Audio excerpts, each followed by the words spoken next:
हम सब एक ऐसे आर्थिक बदलाव के बिल्कुल मुहाने पर खड़े हैं जो इतिहास में बस कुछ ही बार देखने को मिलता है, और ये कहीं भविष्य में नहीं, ये अभी इसी पल हो रहा है। इस लाइन को जरा ध्यान से सुनिए। सोचिए, पिछली बार जब अर्थव्यवस्था में इतना बड़ा तूफान आया था तो सिर्फ बड़े बड़े खिलाड़ी ही नहीं बल्कि बिल्कुल आम लोगों ने, हम जैसे लोगों ने इतनी दौलत बनाई कि उनकी जिंदगी हमेशा के लिए बदल गई। और यहाँ हम किसी बड़े हेज फंड या वॉल स्ट्रीट के दिग्गजों की बात नहीं कर रहे हैं, बिल्कुल नहीं। हम बात कर रहे हैं साधारण लोगों की, जिन्होंने बस सही समय पर सही मौके को पहचान लिया। और पता है क्या, बिल्कुल वैसा ही एक मौका अभी इसी वक्त हमारे दरवाजे पर दस्तक दे रहा है। लेकिन एक सच ये भी है, और इतिहास गवाह है इसका, कि ज्यादातर लोग इसे तब तक नहीं पहचान पाते जब तक बहुत देर हो चुकी होती है। तो चलिए समझते हैं कि ये मौका आखिर है क्या और क्यों लोग अक्सर इसे चूक जाते हैं। देखिए, इतिहास में ना एक पैटर्न है। जब भी कोई बड़ी गेम चेंजिंग टेक्नोलॉजी आती है तो शुरुआत में ज्यादातर लोग उसे नजरअंदाज कर देते हैं। जैसे 1993 में जब इंटरनेट आया, किसी को समझ ही नहीं आया कि ये वेबसाइट चीज क्या है। फिर जब 2000 में सब इसके पीछे भागे, तब तक तो मार्केट क्रैश होने को तैयार था। वही कहानी सोशल मीडिया के साथ हुई। 2004 में फेसबुक, अरे वो तो कॉलेज के बच्चों का एक खिलौना समझा गया था। लेकिन 2012 तक जिन लोगों ने इसे गंभीरता से लिया था वो करोड़पति बन चुके थे। और यही पैटर्न बार बार दोहराया जाता है। हर बड़ी लहर में बस दो तरह के लोग होते हैं। एक जो लहर आने से पहले ही अपनी नाव तैयार रखते हैं और अविश्वसनीय फायदा उठाते हैं, और दूसरे जो लहर के बिल्कुल चरम पर पहुंचने के बाद उसमें कूदते हैं और अक्सर डूब जाते हैं। तो सवाल ये है, आज की इस नई क्रांति का नाम क्या है? और यकीन मानिए, ये इंटरनेट या सोशल मीडिया से भी बहुत बड़ी है।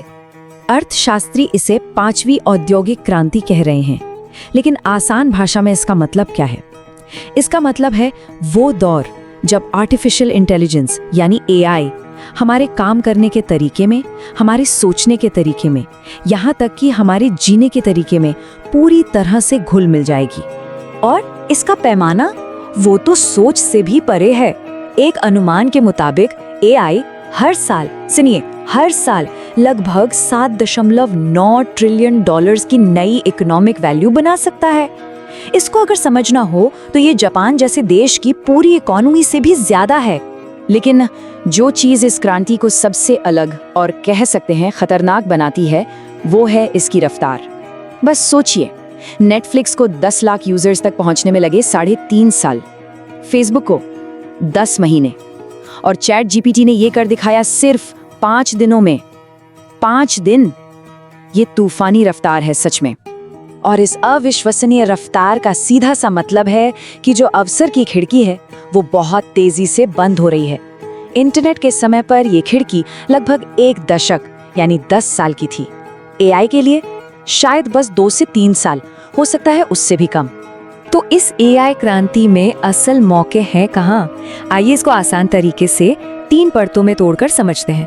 पहली परत है इंफ्रास्ट्रक्चर। इसको ऐसे समझिए, जैसे सोने की दौड़ में सबसे ज्यादा पैसा उन्होंने कमाया जिन्होंने फावड़े बेचे, वही बात यहाँ है। एआई को चलने के लिए 4 चीजें चाहिए ही चाहिए। पहला, सेमीकंडक्टर्स यानी वो चिप्स जो एआई का दिमाग हैं। दूसरा, डेटा सेंटर्स, वो इमारतें जहाँ सारा डेटा स्टोर होता है। तीसरा, क्लाउड कंप्यूटिंग यानी वो हाईवे जो इस डेटा को हर जगह पहुँचाते हैं। और चौथा, साइबर सिक्योरिटी, इस सब की सुरक्षा के लिए।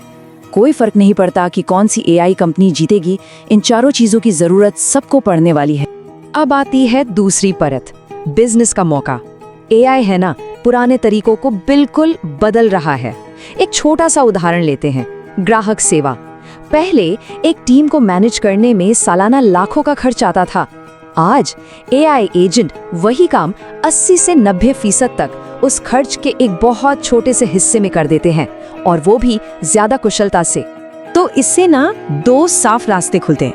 पहला, जो लोग पहले से बिजनेस चला रहे हैं वो एआई का इस्तेमाल करके अपनी लागत कम कर सकते हैं और क्षमता बढ़ा सकते हैं। और दूसरा, जो लोग नया कुछ शुरू करना चाहते हैं वो दूसरे बिजनेस को एआई टूल्स लागू करने में मदद कर सकते हैं, और इसकी मांग बहुत जबरदस्त है।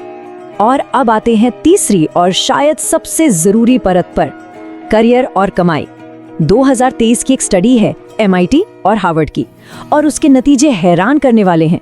पता चला कि जिन कर्मचारियों ने अपने काम में AI का इस्तेमाल करना शुरू किया, उनकी काम करने की क्षमता 40% तक बढ़ गई। इसका मतलब जैसे हफ्ते में 2 और छुट्टियां मिल गई हों। तो यहाँ एक बहुत जरूरी बात समझने वाली है, AI लोगों की नौकरी नहीं लेगा, नहीं, लेकिन AI उन लोगों की नौकरी जरूर लेगा जो AI का इस्तेमाल करना नहीं जानते। जो इंसान इन नए उपकरणों को सीख लेगा, उनमें महारत हासिल कर लेगा, वो अपनी कंपनी के लिए और भी कीमती हो जाएगा, जिसका सीधा मतलब है बेहतर वेतन, प्रमोशन और नौकरी की सुरक्षा। और ऐसा नहीं है कि ये मौका सिर्फ टेक गुरु या बड़ी बड़ी कंपनियों के लिए है, बिल्कुल नहीं। इस बात को समझने के लिए एक कहानी सुनते हैं एनी शाइबर की। वो एक बहुत ही साधारण आम सी IRS ऑडिटर थी। एनी न तो अमीर थी, न ही उनका कोई फाइनेंशियल बैकग्राउंड था। उन्होंने बस अपनी छोटी सी बचत लगभग $5000 से शुरुआत की। उन्होंने बाजार के उतार चढ़ाव देखे, घबराहट देखी, लेकिन वो टिकी रहीं। और जब 1995 में उनका निधन हुआ तो वो अपने पीछे $22 मिलियन छोड़ गईं। सोचने वाली बात यह है, वो कोई जीनियस नहीं थी। उन्होंने बस एक सरल सा नियम अपनाया, जो बदलाव आने वाला है उसमें पहले से अपनी जगह बना लो। तो इस सब का मतलब क्या निकलता है? आखिर में सारी बात एक फैसले पर आ जाती है। सारा डेटा, अपनाने की रफ्तार हो, कंपनियों का खर्च हो या सरकार का निवेश, सब एक ही तरफ इशारा कर रहा है। हम अभी भी इस AI क्रांति के बहुत बहुत शुरुआती दौर में हैं।